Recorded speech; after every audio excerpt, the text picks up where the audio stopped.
नमस्कार, मी पौर्णिमा the सामस foods and ब्लॉगमध्ये तुमच्या सर्वांचं खूप स्वागत आहे. आज आपण करणार आहोत मस्त असे खमंग खुसखुशीत चीज कॉर्न पराठा. आता पराठा म्हटलं की अगदी लहानांपासून मोठ्यांपर्यंत सगळ्यांनाच आवडतात.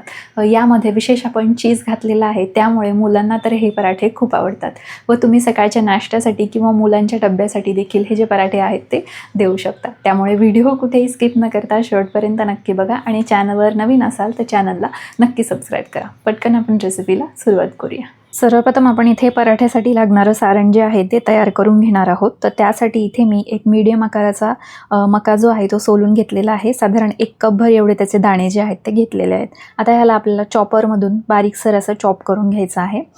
इथे आपण आता मिक्सरचा वापर नाही केला आहे, चॉपरचा वापर केला आहे, कारण मिक्सरमधून जर आपण ह्याला बारीक करून घेतलं तर मका जो आहे तो जास्त प्रमाणामध्ये पाणी जे आहे ते रिलीज करतो.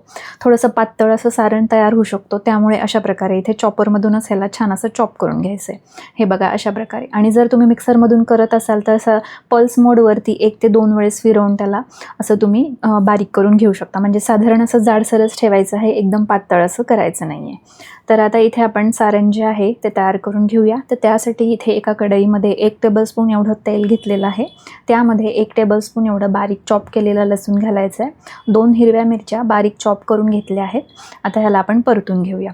आता तुम्ही जर हा पराठा लहान मुलांसाठी देणार असाल तर यामध्ये मिरचीचं प्रमाण जे आहे ते कमी करा किंवा नाही घातलं तरी पण चालेल. किंवा जर तिखट खात असतील तर मिरची जी आहे ती ठेचून किंवा मिक्सरमधून बारीक अशी करून मगच यामध्ये घाला. तर इथे आता एक मोठा असा कांदा बारीक चॉप करून घेतलेला आहे. आता हा जो कांदा आहे तो आपल्याला छान असा सॉफ्ट करायचा आहे, गुलाबी रंगावरती छान असा परतून घ्यायचा आहे. त्यासाठी यामध्ये थोडंसं मीठ घालायचं आहे, म्हणजे जेणेकरून कांदा जो आहे तो पटकन असा सॉफ्ट होतो व असा करकरीत राहत नाही यासाठी. तर हे बघा इथे छान असा कांदा जो आहे तो परतून घेतलेला आहे. गुलाबी रंगावरती कांदा छान परतला गेला आहे व सॉफ्ट देखील झालेला आहे. आता यामध्ये आपण मका जो क्रश करून घेतला होता तो घालूया आणि ह्याला छान असं मिनिटभरासाठी परतून घेऊया. तर हे बघा इथे थोडेसे असे मक्याचे दाणे जे आहेत ते यामध्ये राहिलेले आहेत. अशाच प्रकारे आपल्याला हे दाणे जे आहेत ते ठेवायचे, म्हणजे पराठा खाताना छान लागतात. आता यामध्ये अर्धा चमचा गरम मसाला व अर्धा चमचा लाल तिखट घालायचं आहे. इथे देखील मसाल्यांचं प्रमाण तुम्हाला हवं तर तुम्ही कमी किंवा जास्त करू शकता तुमच्या तिखटाच्या आवडीप्रमाणे. आता ह्याला देखील छान असं 1 मिनिटभर परतून घ्यायचं आहे, म्हणजे जेणेकरून मसाल्यांचे जे कच्चट वास आहेत ते निघून जातील यासाठी. आता हे जे सारण आहे ते आपल्याला साधारण 5 ते 6 मिनिटासाठी ॲटलिस्ट जोपर्यंत हे सारण सुकतं आहे तोपर्यंत ह्याला परतून घ्यायचं आहे, म्हणजे यातलं सर्व पाणी निघून जाईल. तर हे बघा साधारण 5 ते 6 मिनटं मी हे सारण जे आहे ते छान असं परतून घेतलं. यातलं पाणी जे आहे पूर्णपणे सुकवून घेतलं. त्यात आपण गॅसचा फ्लेम बंद करूया व हे सारण थंड करून घेऊया. तर सारण थंड होते तोपर्यंत आपण इथे कणिक जी आहे ती मळून घेऊया. तर त्यासाठी 1 कप इथे गव्हाचं पीठ घेतलं आहे. त्यामध्ये चवीनुसार मीठ घालायचं आहे. 1 चमचाभर एवढं मी यामध्ये तेल घातलेलं आहे. तेल घातल्यामुळे आपले पराठे जे आहेत ते छान असे कुरकुरीत व खमंग असे लागतात. यामुळे इथे मी 1 चमचाभर यामध्ये तेल घातलेलं आहे. पराठे जे आहेत ते छान असे खुसखुसीत तयार व्हावेत, त्यामुळे यामध्ये आवर्जून तेल जे आहे ते इथे आपल्याला घालायचं आहे. गरम नाही घालायचं आहे, साधंच तेल यामध्ये घातलं तरी पण चालणार आहे.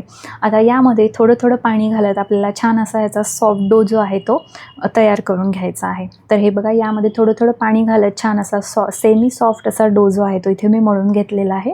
यावरती झाकण ठेवून ह्याला 5 मिनिटासाठी आपण असंच ठेवून देऊया. तर इथे आपलं सारण देखील थंड झालेलं आहे.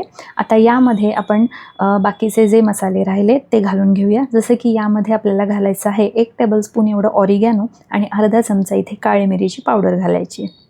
2 टेबलस्पून आपल्याला यामध्ये बारीक चिरलेली कोथिंबीर घालायची आहे व 1 कप इथे मी खिसून घेतलेलं चीज जे आहे ते घातलेलं आहे. आता इथे मी प्रोसेस चीज घेतलेलं आहे. तुम्हाला हवं तर तुम्ही यामध्ये मोझरेला चीज देखील घालू शकता. ते देखील खाण्यासाठी खूप टेस्टी लागतं व जेव्हा तुम्ही पराठा खाता किंवा तुम्ही जर गरम गरम पराठा सर्व केला तर मस्त असं ते चीज जे आहे ते छान असं मेल्टेड झालेलं खाण्यासाठी खूप छान लागतं. तर तुमच्याकडे 2 ऑप्शन आहेत. तुम्हाला जो आवडेल ते तुम्ही यामध्ये चीज जे आहे ते घालू शकता. आता हे सारण व्यवस्थित छान असं मिक्स करून घेतलेलं आहे. इथे पीठ देखील आपलं छान असं भिजून झालेलं आहे. आता ह्याचे एकसमान असे आपण गोळे जे आहेत ते तयार करून घेऊया.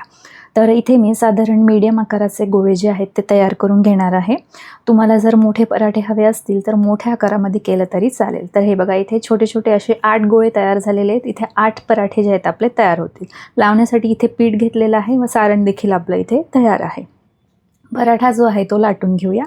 तर इथे आपण पराठामध्ये सारण भरण्याचे 3 वेगवेगळे प्रकार कसे आहेत ते बघणार आहोत. म्हणजे जेणेकरून जे नवेशिके असतील, ज्यांना पराठ्यामध्ये सारण भरता येत नाही, त्यांना हे इझी पडेल यासाठी. तर सर्वप्रथम आपल्याला इथे एक प्रकार बघतोय पहिला. तर अशा प्रकारे इथे पुरीच्या आकारामध्ये पोळी जी आहे ती आपल्याला लाटून घ्यायची आहे व यामध्ये मावेल एवढं किंवा तुम्हाला लागेल एवढं सारण जे आहे ते यामध्ये भरून घ्यायचं. मी इथे साधारण 2 चमचे एवढं सारण यामध्ये घातलेलं आहे व अशा प्रकारे सर्व प्लेट्स करत एकत्र आणायच्या आणि जॉईंट करून घ्यायच्या आहेत. ही देखील अगदी सोपी पद्धत आहे, असं देखील तुम्ही करू शकता. तर अशा प्रकारे ह्याला जवळ करून घ्यायचं आहे. वरती जे एक्स्ट्रा पीठ आहे ते अशा प्रकारे काढून टाकायचं आहे. तुम्हाला हवं तर तुम्ही यामध्ये असं दुमडून देखील ठेवू शकता, नाही काढलं तरी पण चालेल. तर हे बघा, अशा प्रकारे ह्याला दुमडून घेतलं व व्यवस्थित छान असं सगळीकडून ह्याला पॅक करून घ्यायचं. जिथे कुठे चिरा गेलेले असतील ते व्यवस्थित असं प्रेस करून एकत्र करायचे. आता दुसरा प्रकार कसा आहे तो बघून घेऊया. तर आपण रेग्युलर जसा पराठा करतो त्याच प्रकारे इथे ह्याची वाटी जी आहे ती अशा प्रकारे तयार करून घ्यायची आहे. दोन्ही अंगठ्याच्या मदतीने ही जी वाटी आहे ती खोल अशी तयार करून घ्यायची. जसं की आपण रेग्युलर पराठ्यासाठी करतो, मोदकासाठी करतो किंवा पुरणपोळी करताना जसं करतो त्याच प्रकारे अगदी असं करून घ्यायचं आहे. ही देखील सोपी पद्धत आहे. आता यामध्ये मावेल एवढं सारण भरून घ्यायचं आहे. मी इथे साधारण 2 ते 2.5 चमचे एवढं सारण जे आहे ते यामध्ये घालत आहे.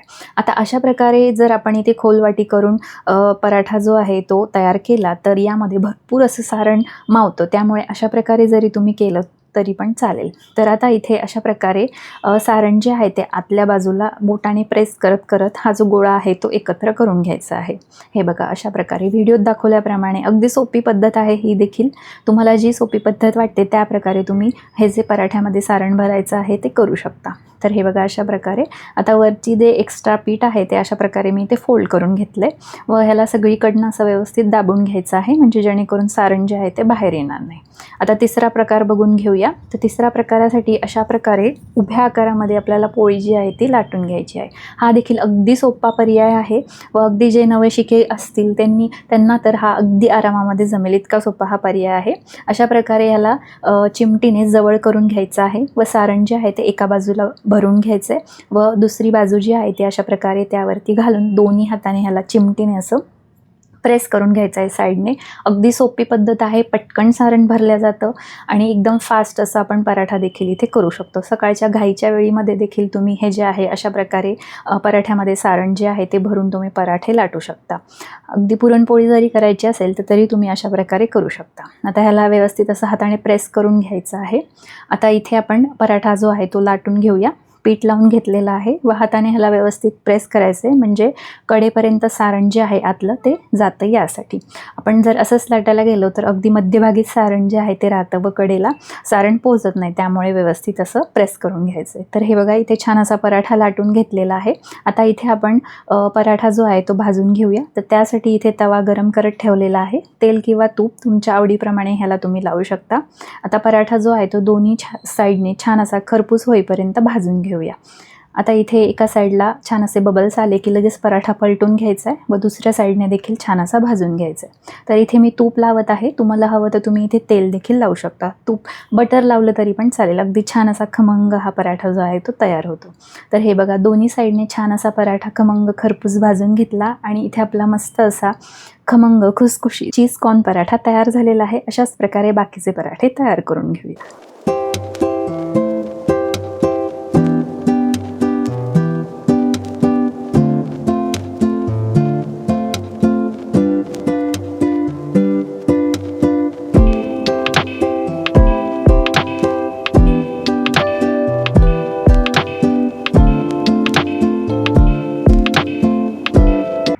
तर अशा प्रकारे मस्त असे टेस्टी चीज कॉर्न पराठा कसे करायचे ते आज आपण या व्हिडिओमध्ये बघितलं. खाण्यासाठी हे जे पराठे आहेत ते एकदम टेस्टी लागतात. लहान मुलांच्या डब्यासाठी किंवा सकाळच्या नाश्त्यासाठी हा एकदम बेस्ट पर्याय आहे.